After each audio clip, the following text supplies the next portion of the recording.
Okay, in this session we'll be looking at something a little bit more meaty. We're looking at composing and editing video. A lot of the popular content online falls into half a dozen or so categories of video styles. In this session we'll be looking at 4 different categories. We'll be looking at demo style videos, we'll be looking at vlogs, we'll be looking at interview style videos, and we'll be looking at formal presentations. In an interview style video, we're expecting at least 2 people in some kind of conversation. This could be an interview, quick fire round, or a discussion. When filming, you should expect to give screen space to all the individuals in the conversation.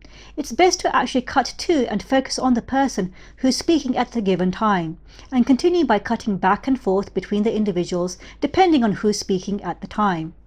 Not only does this help to focus the viewer's attention by picking up on subtle, interesting facial expressions of the speaker, but it also adds dynamism to the overall video.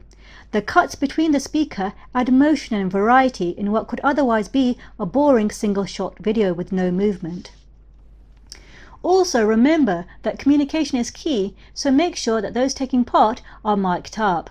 If you're publishing on a social media channel where you know that the audio is set to mute, be sure to add some text too.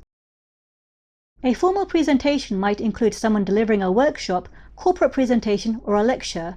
This often involves 1 or 2 central figures delivering information to a larger group of people.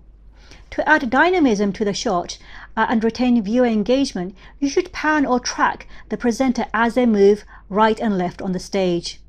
You could also do close-up shots to add emphasis to a particular topic. Remember, communication is key here too, so everybody should be mic'd up.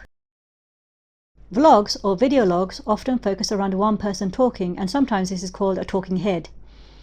Vlogs can be used to give your viewers an insight into your life or something you're knowledgeable about, such as a hobby. This style of video is also good for professional videos from academics talking about their area of expertise, or finance professionals providing quick market updates. This composition is perhaps the simplest. It's a medium close-up. Of course, make sure your lighting is good, your background is uncluttered, and your voice is clear and present. Lastly, DIY and demo videos. The point of a DIY or demo video is that you're showing a product, so this needs to get much of the limelight in your video.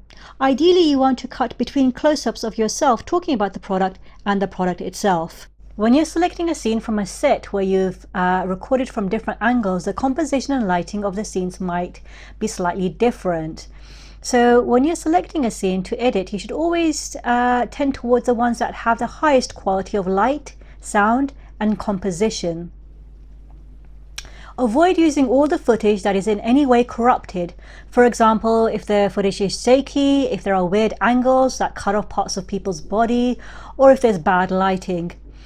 If sound is part of your video, make sure that it's clean and that the delivery of the speaker is clear.